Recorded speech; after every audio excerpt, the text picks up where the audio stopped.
Alors voilà, ben dans l'actualité, avant de parler d'actualité, je veux, lundi, on va voir une entrevue qu'on a réalisée hier avec Mélanie Couillard, qui est directrice des ressources humaines, communication et marketing du magasin Coop IGA, Steve Gobeil, qui est travailleur de milieu au Centre d'action bénévole, le CAB, et Francis Rouleau, qui viendra nous parler, entre autres, de Consigne Action, mais aussi qui est partenaire parce que le magasin IGA, rapidement, là, c'est une promotion qui a lieu actuellement. C'est une nouvelle idée qu'on a eue dans le cadre de la Saint-Valentin. On vous invite à donner au suivant. C'est facile, c'est simple. Récupère un dessin à ton magasin IGA, extra de Montmagny ou Cap-Saint-Ignace. L'avez-vous vu? Oui, je suis allé vite un petit peu. Ou au marché de tradition de Cap-Saint-Ignace. Ajoute de la couleur et amuse-toi à faire le dessin, le plus beau dessin de la Terre. Écris ton prénom seulement au bas du texte. Rapporte ton dessin au magasin Coop IGA Extra de Montmagny, reçoit une surprise santé, et le 14 février, nous distribuerons les dessins dans des résidences pour personnes aînées et aussi dans différents milieux communautaires où la solitude règne. Alors, c'est une belle promotion. Donc, vous allez chercher un dessin chez IGA, vous le faites dessiner par votre petit enfant, votre enfant, peu importe. Vous le rapportez chez IGA et le 14 février, si c'est marqué Michel, Jean, Paul, François, les noms seront marqués. Et avec le Centre d'action bénévole, tous les bénévoles qui travaillent au Centre d'action bénévole, le CAB, vont prendre ces dessins et aller les distribuer dans des résidences pour personnes âgées. Quelle belle promotion, quelle belle idée. Alors, allez-y, allez chez IGA, Montmagny ou Cap-Saint-Ignace, allez chercher un dessin, faites-le dessiner par qui vous voudrez, même ça peut être vous qui le dessinez, puis marquez votre nom et on va rapporter-le au magasin Coop IGA Extra de Montmagny ou au marché de tradition de Cap-Saint-Ignace. Et le 14 février, le jour de la Saint-Valentin, on va distribuer ces dessins-là dans les résidences personnes âgées. Voilà. On est partenaire, puis on va donner tous les détails lundi dans le cadre de l'entrevue du jour. Complexe culturel et sportif en santé durable, je vais tout dire en même temps parce que je suis tellement content. Du rêve à la réalité, c'est que là, on nous a fait part de l'échéancier. Donc, ça devrait être terminé pour la rentrée des classes 2027, mais la première pelletée de terre devrait s'effectuer là, prochainement. Ça va s'échelonner jusqu'en mars 26. Là, c'est qu'on est en train de bâtir la planification parce que c'est pas simple. C'est un projet de 77 millions. Et là, il faut attacher les fils d'abord, faire des appels d'offres. C'est compliqué, c'est long. Oui, vous allez dire que c'est 2027, il me semble que c'est loin. Mais c'est demain, 2027, à la vitesse que le temps passe. Là. Et là, quand on va voir la première pelletée de terre, il me semble que ça va nous encourager. Donc, une bonne nouvelle. Et quand le titre du rêve à la réalité, bien, ça fait tellement longtemps qu'on rêve de ce projet-là. Et là, on voit qu'il va se réaliser. C'est sûr que là, on demande encore de l'argent du fédéral. J'espère que le fédéral va s'impliquer là-dedans. C'est une bonne question que j'aurais dû poser à M. Généreux. Quand il va revenir, on va lui poser la question. Et aussi, bien, vous savez que Desjardins, Promutuel, Daniel Lachance, pharmacien, Pabert Aluminium ont déjà donné des montants d'argent. Je pense que c'est tout près, là, dans l'ensemble de ces entreprises que je viens de nommer, il me semble que c'est tout près de 3 millions. Alors, ça avance. Puis ça va se faire, à moins qu'il se passe de quoi d'extraordinaire. Alors, c'est un beau projet. Vincent Bérubé, le maire de la Pocatière, je vais communiquer avec lui pour qu'on puisse l'entendre la semaine prochaine. Là. Pierre Poilievre, vous savez, est allé à Rivière-du-Loup. J'ai taquiné notre député cette semaine à le fait que, je ne sais pas s'il voit les panneaux sur la 20, mais à chaque fois, il s'en va à Rivière-du-Loup, mais il n'arrête pas à Montmagny. Il semblerait que M. Généreux va organiser ça prochainement. Je l'ai assez taquiné avec ça. Que là, il n'osera pas revenir sans que Pierre Poilievre ait confirmé qu'il va revenir à Montmagny. On s'amuse aussi un peu là-dessus.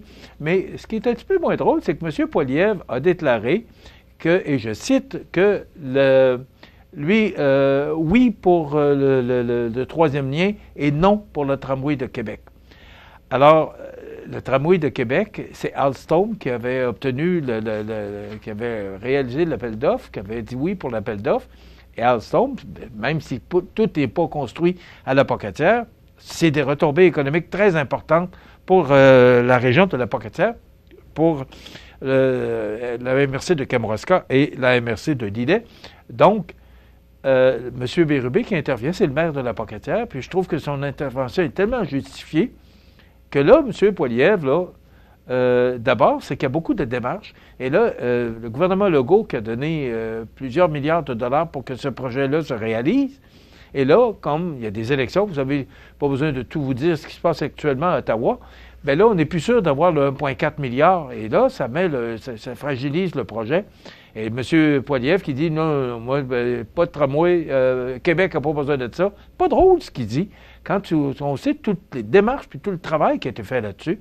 Alors, M. Bérubé, là, qui veut rencontrer et demande à M. Généreux d'organiser une rencontre avec Pierre Poilievre, là, pour lui faire comprendre que le tramway, le troisième lien, peu importe, ben, c'est de l'argent dans l'économie du Québec, le tramway particulièrement parce que les wagons seraient peut-être pas tout construits, mais il y a une partie de la construction du tramway là, qui serait effectuée à la Pocatière, puis c'est chez nous, et c'est dans sa ville, M. Bérubé, et je comprends son intervention. D'ailleurs, je vais l'inviter pour qu'il vienne nous donner plus de détails. Bon, on parle également là, de ce qui se passe. Vous savez que Québec retient son souffle alors que des annonces, M. Trump là, qui a dit hier que demain, il va augmenter les...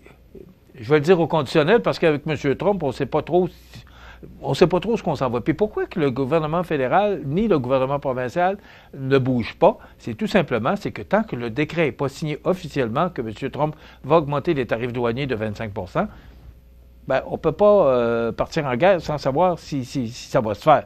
Alors, je parle de guerre commerciale, on s'entend, là. Alors, tout le monde retient son souffle. Mais là, moi, c'est sûr que toutes les économies québécoises, l'économie canadienne, puis c'est la même chose pour le Mexique, là, c'est pas drôle. Sauf que là, à un moment donné, il va falloir peut-être prendre ça là, avec... des grandes respirations parce que M. Trump protège son pays. Ça, on ne peut pas le blâmer là-dessus. C'est lui le président, c'est lui qui décide. Sauf qu'on a des richesses, nous aussi. Puis là, il va falloir les faire valoir, nos richesses. Puis, on a juste à se revirer de bord puis dire, OK, c'est comme ça de votre bord, ça va être comme ça d'une autre. Juste au niveau, et j'écoutais Radio-Canada hier, j'ai presque appris par cœur tout ce qui se passe là, dans l'actualité parce que c'est intéressant, mais aussi, c'est que les richesses qu'on a, si demain matin, notre pétrole, il dit qu'il n'y a pas besoin de notre pétrole, là, mais si demain matin, le pétrole, je pense que c'est 3 millions par jour de barils qu'on envoie aux États-Unis. Si demain matin, on charge 25 % de plus pour nos barils de pétrole, ben, le prix à la pompe du côté américain va augmenter. Pas sûr que ça va faire l'affaire des Américains. Il y a des entreprises dans différents produits, dont l'aluminium, qui font affaire avec nous. Demain matin, là, 25 % d'augmentation. Ils vont peut-être trouver ça moins drôle. Il y a des pièces d'automobiles qui sont fabriquées ici. M. Trump dit qu'il n'y a pas besoin de nos produits pour la fabrication des autos. Mais il y en a qui l'ont ramené à l'ordre en disant que si demain matin, des pièces d'auto qui manquent aux États-Unis, qui ne sont pas fabriquées, et imaginez le temps que ça prendrait pour fonder une usine qui fabriquerait des pièces qui sont fabriquées, entre autres, en Ontario, pendant ce temps-là, ben ces pièces-là vont augmenter de 25 % les pièces qui sont exportées aux États-Unis, et ça va monter considérablement le prix des voitures aux États-Unis. Les vins américains qui sont importés ici, 25 % 25 % d'augmentation. Est-ce que vous allez payer 25 % de plus pour un vin américain? Alors tout ça, là, c'est discutable. C'est une histoire à suivre. Aussi, ben, on apprend dans le Journal de Québec là, que Trump veut vraiment avoir le Groenland, assure son ministre, son secrétaire d'État Marco Rubio, alors que les convoitises du président américain inquiètent ce territoire danois autonome et bien au-delà. Le Panama ne négociera pas avec Washington. C'est ce qu'on apprend dans le Journal de Québec en ce qui concerne le canal. C'est impossible, je ne peux pas négocier et encore moins ouvrir un processus de négociation sur le canal. C'est scellé, le canal appartient à Panama, a déclaré José Raúl Mulino. C'est ça. Et le Brésil pourrait taxer les produits américains. Alors, quand on regarde tout ça, là, tout le monde va réagir à ça. Et là, c'est là que peut-être que M. Trump, tous les gens qui l'entourent, le Congrès, c'est là peut-être qu'il va falloir qu'il recule. C'est sûr que ça va faire mal, il faut s'y attendre, mais on va attendre de voir. Moi, l'expression, on dit toujours, on va attendre de traverser la rivière lorsqu'on y sera rendu. Moi, c'est un peu ça comme ça que je vois ça, mais ça semble s'orienter vers une augmentation des tarifs douaniers de 25 %. Donc, je n'ai pas fini d'en entendre parler, puis je n'ai pas fini de vous en parler, parce que c'est sûr que ça va affecter l'industrie canadienne, l'industrie québécoise. On a des beaux fleurons dans notre région qui vont être touchés par ça, parce que nos fleurons, ici, à Montmagny, sur la côte du Sud, exportent beaucoup aux États-Unis. Et c'est sûr que ça va nous affecter, mais on va prendre ça un jour à la fois, comme disait la chanson d'André Breton. Et hier, c'est le président de la Société d'assurance automobile du Québec qui s'excusait par rapport, d'abord, c'est qu'il a représenté son rapport annuel de 2023, 9 mois en retard. Est-ce qu'on disait sur un reportage que j'ai regardé sur Radio-Canada Québec, il n'était pas complet. Et il affiche un déficit de 90 millions, c'est-à-dire le déficit de la SAC bondit de 90 millions. Est-ce qu'il y a une entreprise demain matin qui est capable de se payer 90 millions de déficit? On fait des déficits, puis... Moi, imaginez-vous, si je faisais des déficits à tous les ans, ça ferait longtemps qu'on ne serait plus là. Parce qu'on est dans le privé, on est tenu, même si on ne fait pas d'argent, de ne pas en perdre, parce que si on perd de l'argent, il n'y a pas une compagnie, il n'y a pas une entreprise qui va accepter de perdre de l'argent chaque année. Mais au moins, si tu n'en perds pas, ça te permet au moins de payer tes dépenses, de payer tes employés, de payer ton monde, puis de pouvoir opérer. Mais si tu perds 100 000 par année, il n'y a pas une entreprise qui va tolérer ça longtemps. Mais au gouvernement, il semblerait que ce n'est pas pareil. Alors, en raison de la chaotique implantation de SACLIC, le déficit de la Société de l'assurance automobile a bondi de 90 millions et l'ensemble de ces données de 2023 pourrait être inexact. C'est sous la plume de Nicolas Lachance ce matin dans le Journal de Québec. Voilà, il y a tellement de choses qu'on pourrait jaser, mais il ne me reste que 50 secondes pour vous dire que, entre autres, là, qu'il y a un voyage d'organiser, attendez un petit peu, il y a un soutien à nos jeunes athlètes, transport organisé pour le tournoi Pee-Wee de Québec. Alors, la municipalité de Saint-Pamphile, qui est fière d'annoncer son soutien aux 4 joueurs de l'équipe N13 2A de l'Association de hockey mineur L'Île-et-Sud, qui participeront au prestigieux tournoi Pee-Wee de Québec. Donc, informez-vous, Saint-Pamphile, là, vous pourriez assister à ce match-là grâce à la municipalité de Saint-Pamphile. Le match est mercredi le 12 février à 20h30. Donc, le départ se fait de la salle municipale de Saint-Pamphile.